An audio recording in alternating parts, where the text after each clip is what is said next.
বাঘাইছড়িতে দারুস সুন্নাহ মাদ্রাসার বার্ষিক পরীক্ষার ফলাফল প্রকাশ এবং হিফজ সবক প্রদান অনুষ্ঠান সম্পন্ন।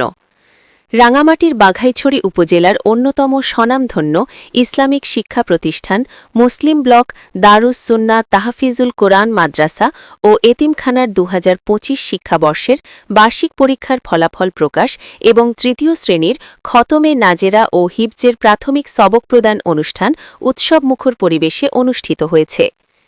বৃহস্পতিবার ১১ ডিসেম্বর সকাল ১১টা ঘটিকায় অত্র মাদ্রাসার আয়োজনে মাদ্রাসা প্রাঙ্গণে আয়োজিত এই অনুষ্ঠানে অত্র মাদ্রাসার পরিচালনা কমিটির সভাপতি মোহাম্মদ হাবিবুল্লাহর সভাপতিত্বে অতিথিদের মধ্যে উপস্থিত ছিলেন মাদ্রাসা পরিচালনা কমিটির সদস্যবৃন্দ, শিক্ষার্থীদের অভিভাবক, মাদ্রাসার শিক্ষক ও স্থানীয় গণ্যমান্য ব্যক্তিবর্গ। অনুষ্ঠানের শুরুতে পবিত্র কেরাত তিলাওয়াত করেন মাদ্রাসার শিক্ষা পরিচালক হাফেজ ইব্রাহিম খলিল। পুরো অনুষ্ঠান জুড়ে ছিল কোরআনী শিক্ষা, আনন্দ ও প্রেরণার মেলবন্ধন।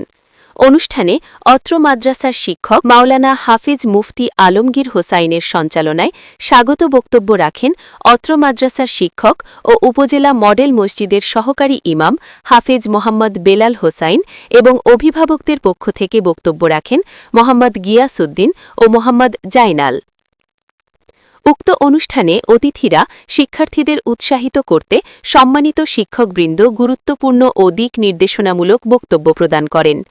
তারা কোরআনী অধ্যয়নের মর্যাদা, নৈতিক শিক্ষা এবং ধর্মীয় দায়িত্ব সম্পর্কে মূল্যবান পরামর্শ দেন। বক্তারা বলেন, কোরআনী শিক্ষায় দক্ষতা অর্জন শুধু ছাত্রদের ব্যক্তিগত উন্নয়নেই নয়, সমাজ ও জাতির কল্যাণে গুরুত্বপূর্ণ ভূমিকা রাখে।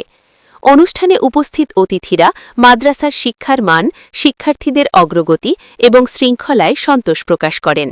এছাড়া তারা ধারাবাহিকভাবে এ ধরনের উৎসাহব্যঞ্জক আয়োজন অব্যাহত রাখার আহ্বান জানান। মাদ্রাসার পক্ষ থেকে শিক্ষার্থীদের বার্ষিক পরীক্ষার ফলাফল ঘোষণা করা হয় এবং তৃতীয় শ্রেণীর শিক্ষার্থীদের জন্য নাজেরা খতম এবং নবীন হিফজ ছাত্রদের প্রথম সবক প্রদান করেন অত্র মাদ্রাসার মোহতামিম ও উপজেলা মডেল মসজিদের খতিব মাওলানা মুফতি সোলাইমান খান। পরিশেষে মাদ্রাসার মোহতামিমের পরিচালনায় দোয়া ও মোনাজাত অনুষ্ঠিত হয়। দোয়ায় দেশ জাতির শান্তি, শিক্ষার্থীদের উজ্জ্বল ভবিষ্যৎ এবং মাদ্রাসার ক্রমোন্নতির জন্য প্রার্থনা করা হয়।